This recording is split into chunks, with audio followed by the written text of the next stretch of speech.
I apologise for that. That was just so I could sync the audio.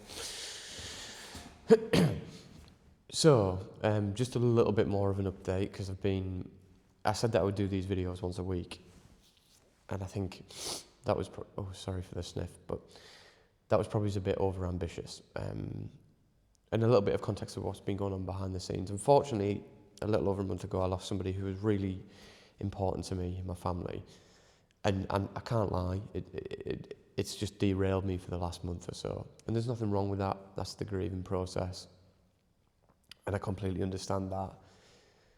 But it has been a real, not like a lonely month, because I'm surrounded by other businesses on this program, but the main thing that I can isolate is that I know in my mind that I knew in my mind, that I only had till January on this program, which is one of a kind. It's the first time it's run, and I got down from 100 businesses to 10 on the first cohort, and that's an amazing achievement, and I'm so proud of myself for that, because, well, yeah, just those statistics, and obviously they saw something in me, which is amazing.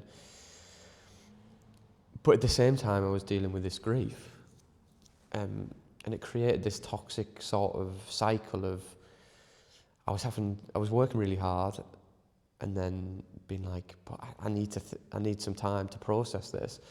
But then I was like, I don't really have time, because in January I'm off this program, and it made it really difficult over the last month to compartmentalize that things were going really well in my business, but in my personal life I was like, I've had this awful thing happen.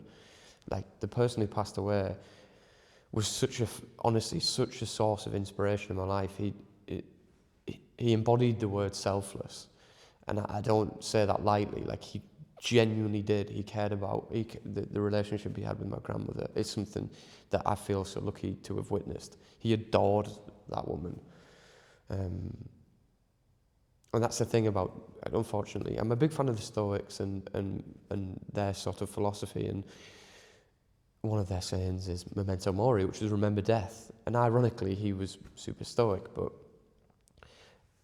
I say all this to say that it created a sense of shame, because I was like, he would want me to pursue this thing with every fibre of my being, but right now I just don't have the energy to do so. So it created this weird environment, as I say, and I'm sort of through that now, but I wanted to disclose that, because over the last month, if anybody's had the unfortunate sort of scenario of dealing with me, that's probably, my mind's just been so preoccupied. I've been in autopilot mode. I look at some sort of conversations I've had over the last month, and it's been dredged in negativity, and that's not how I am. I'm relatively positive and optimistic, and I believe you can do things. And I just want to thank, there's a couple of people who've picked up, every time I've rang them, they've picked up the phone and had probably no idea that I just probably wanted to vent to somebody. So thank you to those people. Sorry, this is why I wanted to do it, so I can release it and let go. But anyway, we're going to be stepping into a more positive sort of frame of mind, and keeping you all up to date with what's going on in the studio. We've upgraded the lights, and we're now looking at upgrading the equipment in here. So yeah, that was a little bit negative on a Sunday, but above all else, I want to be authentic, and I felt like I needed to do this. So thank you for listening to me waffle, and yeah, I will be back with more updates very shortly.